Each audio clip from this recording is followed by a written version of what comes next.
بسم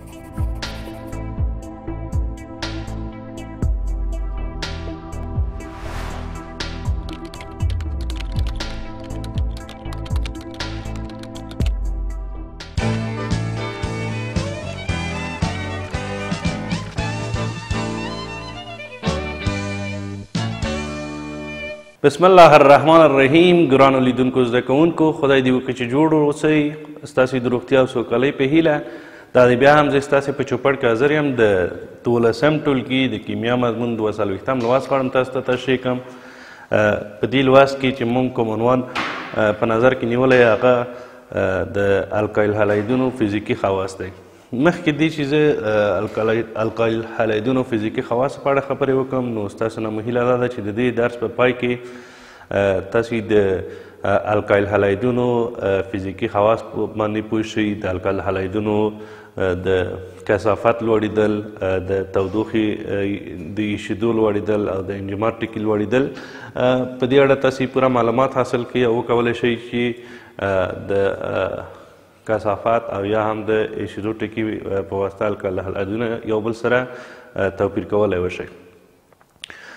نو موږ په تېر درس کې هم ستاسو په یاد دي چې د القایل هالایدونو لاسته راوړنې په اړه مو خبرې کړې وي چې په کوم طریقه موږ کولی شو القایل هالایدونه لاسته راوړو. د هغوی لومړنۍ طریقه دا وه چې موږ کولی شول چې یو الکان د هالوجن سره نیغ په نیغه تعامل کې لاسته راشي. د مثال په ډول ګرڅه ما معادلې لیکلې وې، که چیرې موږ میتان په نظر کې ونیسو، دا که د کلورین مالیکول سره تعامل وکړي نو دلته میتایل کلوراید او HCl لاسته راځي. یعنې موږ کولی شو د القایل هالایدونو لاسته راوړلو لپاره الکان په مستقیم ډول د هالوجن سره تعامل ورکړو چې په نتیجه کې القایل هالاید او همدارنګه تیزاب لاسته راځي. بله طریقه چې موږ درلودله هغه د کله مو چې الکول د هایدروجن هالاید سره تعامل ورکاوه، په نتیجه کې اوبه او القایل هالاید لاسته راته. په هغې کې هم موږ که چیرې میتایل الکول په نظر کې ونیسو، د HBr سره تعامل ورکو، هایدروجن هالاید دی. دلته د الکولو دغه وظیفوي ګروپ د هایدروجن سره یو ځای کیږي، اوبه جوړوي، په بل دغه بقیه د الکل چې پاتې کیږي د برومین سره تعامل کوي، یعنی CH3Br جوړوي، یعنی میتایل بروماید جوړوي. دا بله طریقه وه چې موږ کولی شو په دې طریقه القایل هالاید لاسته راوړو. ځینې طریقې نورې هم وې د الکینونو سره او د الکاینونو سره چې کله جمعي تعامل وکړي د القایل هالاید لاسته راځي، همدارنګه د ایترونو څخه. نو هغه ټولې معادلې ما تاسو ته لیکلې وي، خو یو بخش د تېر درس پاتې و چې هغه په 114 صفحه کې مشق او تمرین وه. ځینې معادلې موږ ته راکړل شوي وي چې دا باید هغه د معادلاتو محصول ولیکو چې څه شی لاسته راځي او توضیح یې کړو. نو زه به دغه څو معادلې ولیکم. د مثال په ډول لومړی معادله ده چې بیوتین د هایدروجن آیوداید سره تعامل کوي.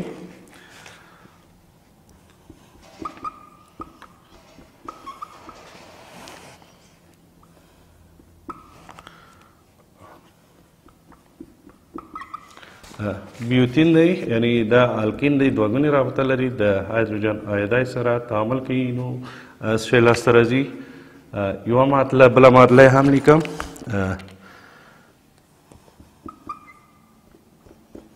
دلته دوه ګونې رابطه ده.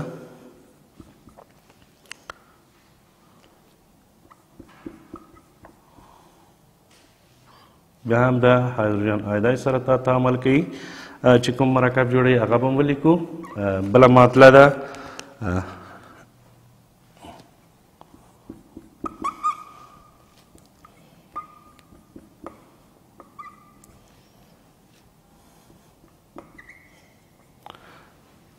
بیا هم دلته د هایدروجن بروماید سره یا HBr سره یا هایدروجن هالایډ سره تعامل کوي. دغه د کاربن تتراکلوراید په شتون کې ترسره کیږي. په همدې ترتیب بله معادله ده چې CH3 CH رابطه کلورین.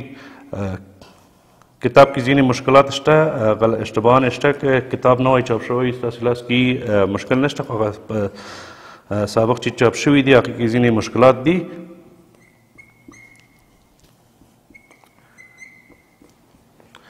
دلته ګورو چې کوم تعاملونه ترسره کیږي. دلته لومړی خو دلته جمعي تعامل ترسره کیږي په سر کې. دغه هایدروجن راځي دلته نصب کیږي او دغه دوه ګونې رابطه له منځه ځي او آیودین په دې بقیه کې ځای په ځای کیږي. یعنې لیکلی شو چې دغه محصول به زه دلته ولیکم ځای شي دلته CH3 CH2 رابطه CH2 رابطه CH2I. بل دغه مرکب چې راځي دلته د هایدروجن هالایډ او ایتیلین کلوراید ترمنځ چې هم کوم تعامل ترسره کیږي دا هم تعویضي تعامل دی، جامعي تعامل دی. هایدروجن راځي دلته نصب کیږي، د دوه ګونې رابطه له منځه ځي، نو دلته هم کلورین هم آیودین نصب کیږي. یعنی لیکلی شو چې CH3 دوه ګونې رابطه له منځه ځي، یوه ګونې رابطه جوړیږي، دلته CH کلور او آیودین ځای په ځای کیږي. همدارنګه دلته هم چې تاسې وینئ دلته تعویضي تعامل ترسره کیږي، دغه د هایدروجن هالایډ او د ایتلین د قانونان څخه چې دا کوم مرکب دی، دلته هم چې کوم تعامل ترسره کوي دا هم جامعي تعامل دی.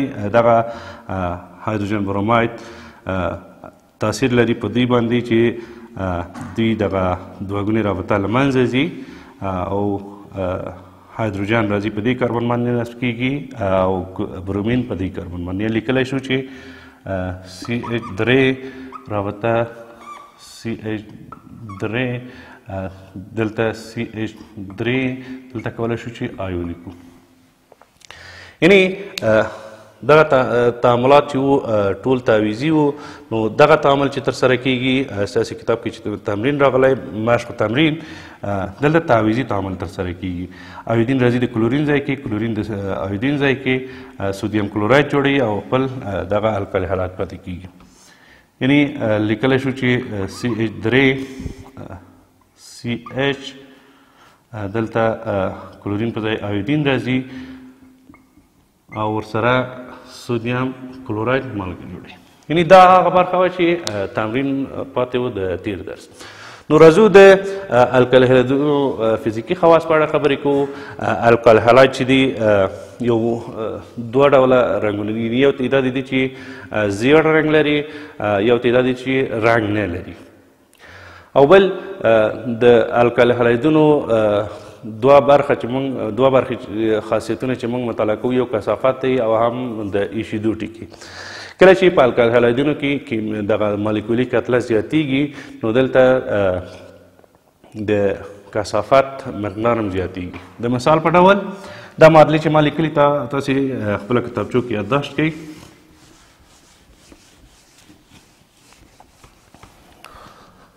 یعنې که چیرې موږ د کثافت د مخې دغه د الکالي هالایډونو خاصیتونه په نظر کې ونیسو، کثافت تاسو پوهېږئ چې ډي مساوي کېږي ام پر وي. څومره چې الکالي هالایډ کې کتله زیاتیږي د هغوی کثافت هم زیاتیږي. د مثال په ډول تاسو پوهېږئ چې چیرې الکالي هالایډ موږ په نظر کې ونیسو RX دی، یعنی دغه آر باقیه ده. که چیرې دغه باقیه یو کاربني خو هالوجنونه باید تغییر وکړي. یعنی که چیرې موږ CH3 F میتایل فلوراید او همدارنګه CHCl CH3 Br او همدارنګه CH3I.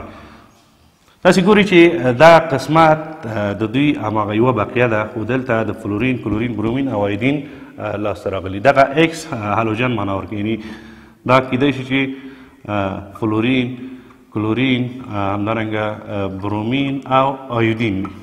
موږ دا څلور مرکبات دلته لیکلي دي.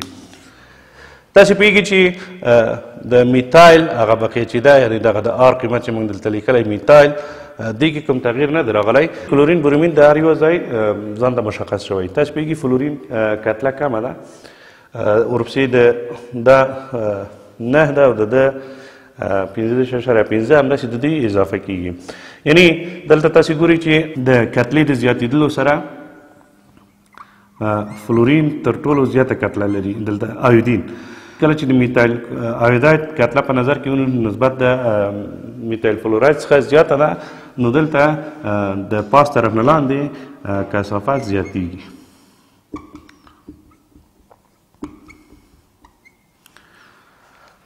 همدارنګه که چیرې موږ د دوی دغه مشخصه ولیکو، یعنې لیکلی شو چې د میتایل آیوداید کثافت نسبت د میتایل بروماید همدارنګه د میتایل بروماید کثافت نسبت د میتایل کلوراید همدارنګه دغه نسبت د میتایل دا بل لاندې ولیکم میتایل فلوراید زیاتېږي. د دې کثافت زیات دی نسبت د دغه الکال هلاید او د ده زیات دی د ده په آخر کې د میتایل فلوراید.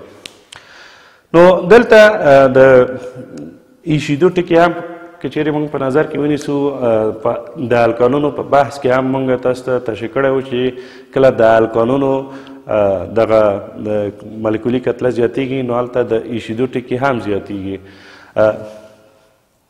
همدا ترتیب که موږ په نظر کې ونیسو، میتایل فلوراید چون کتله کمه ده نسبت د دغه میتایل آیوداید څخه، یعنې ویلی شو چې د میتایل فلوراید د ایشیدو ټکی نسبت د